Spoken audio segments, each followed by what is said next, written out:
Buenas, pessoal, mais uma análise semanal nesse canal de 420 geossegundos. Vou passar a vinheta aqui e vamos falar sobre a notícia que eu acho que é a mais importante do cenário geopolítico desta semana. Passa a vinheta aí.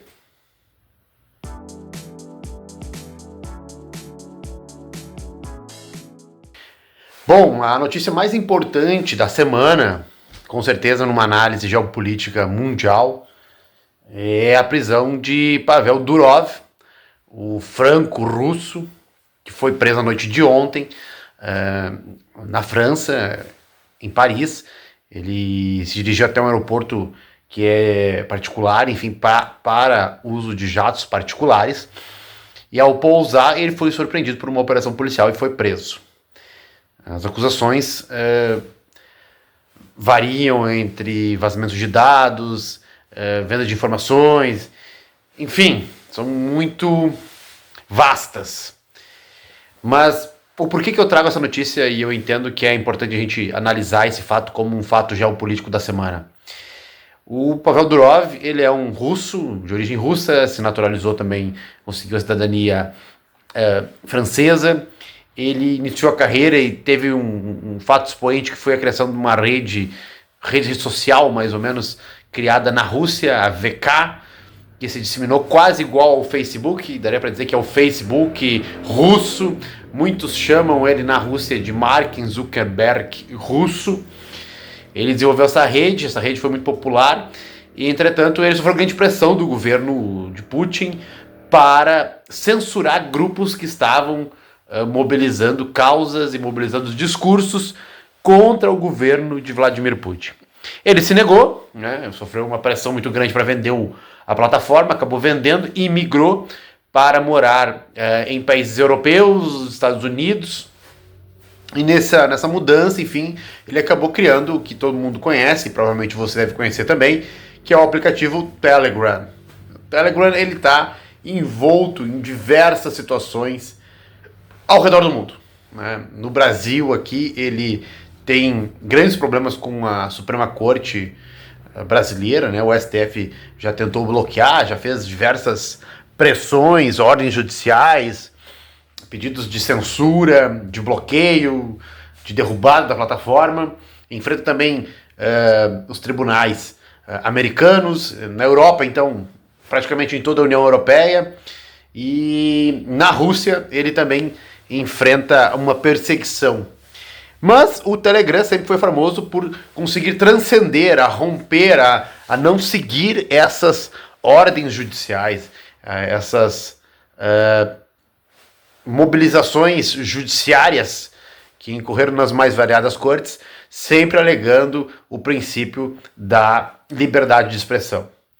E aí é uma análise que é importante de fazer, até no momento que a gente passa no Brasil aqui, em especial hoje, que a gente está acompanhando uma situação muito atípica nas eleições para a Prefeitura de São Paulo, com bloqueio de redes sociais do candidato Pablo Marçal, através de um pedido de uma outra concorrente, ou seja, uma situação que, ao meu ver, muito idiosincrática, pois duas pessoas que almejam o mesmo cargo e uma tem uma medida liminar judicial que privilegia muito a postulação dela, no caso da Tabata Amaral, em relação ao cargo de prefeita de São Paulo, tirando o principal meio de comunicação de um concorrente direto. Enfim, é uma situação até para ser analisada num vídeo mais à frente, que pese eu tenho evitado falar da política brasileira, mas Pavel sempre trabalhou com essa questão e defendeu e se mobilizou como um grande defensor da liberdade de expressão.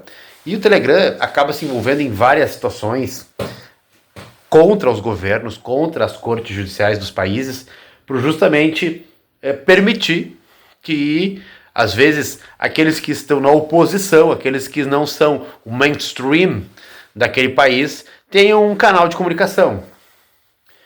No Brasil, aqui, de certa forma, foi muito usado pelos grupos ligados ao ex-presidente Jair Bolsonaro para fazer mobilizações, para fazer encontros. As motocicletas eram muito organizadas pelos Telegram para porque algumas pessoas não sabem, mas era um forte canal de comunicação para as organizações das motocicletas. E, enfim, obviamente que junto a isso também se soma a questão da divulgação e da promulgação de fake news, porque é um meio que, de certa forma, não há uma regulamentação, não há uma vigilância por parte de um censor, então havia um livre trânsito das notícias, que nem sempre eram verdadeiras, mas não quer dizer que todas eram falsas. Então é uma situação muito perigosa, isso, muito crítica. Também o Telegram teve muito envolvido nos conflitos, aliás, está envolvido no conflito da Ucrânia e da Rússia. Ele tem sido um dos principais canais de recrutamento de soldados para a legião estrangeira ucraniana. Existem diversos grupos do Telegram de recrutamento, de informações, de alistamento, de como se apresentar, enfim, de como chegar até a legião internacional ucraniana para combater no fronte contra a Rússia. Ele também foi um dos principais canais aqui, e é importante colocar isso, de divulgação de notícias da faixa de Gaza por palestinos, por pessoas que sofreram alguns tipos de externalidades dos atos de defesa de Israel. Então o Telegram tinha alguns canais de divulgação dessas notícias extraoficiais. Entretanto, algumas informações ali também acabavam passando por esse mesmo problema, né, de o que é verdade, o que não era, e isso gerava um grande problema para os governos, o governo de Israel, o governo da Rússia, o próprio governo ucraniano também, o governo brasileiro, o governo norte-americano também, porque o Telegram também é um grande canal de divulgação de atos criminosos nos Estados Unidos, como tráfico de drogas. Então, enfim, o Telegram é quase que uma terra para tudo e para todos. E a partir de hoje, né, eu acredito que os governos tentaram censurar, tentaram controlar a plataforma, que fica inclusive hospedada em Dubai, não conseguiram. Então tomaram uma decisão de que não, vamos pegar o mentor, o intelectual, e vamos prendê-lo para que, quem sabe, a gente consiga fazer a derrubada desse sistema. São tempos complexos de interpretar, de analisar, não são fáceis. O avanço sobre a liberdade de expressão, ele é sistêmico, mas também é necessário ter muita prudência ao se posicionar sobre isso, porque as informações, elas causam danos, elas levam, às vezes, inclusive desinformam. Então há de a gente ter uma prudência ao analisar isso. Entretanto, eu acho que fica claro que a partir de hoje, com a prisão de Pavel Durov, não há mais como escapar da senha regulatória dos governos. Eles vão dar um jeito de regular tudo o que tiver que regular e o que não estiver sob o comando deles. Vamos seguir analisando, vamos ver na semana que vem.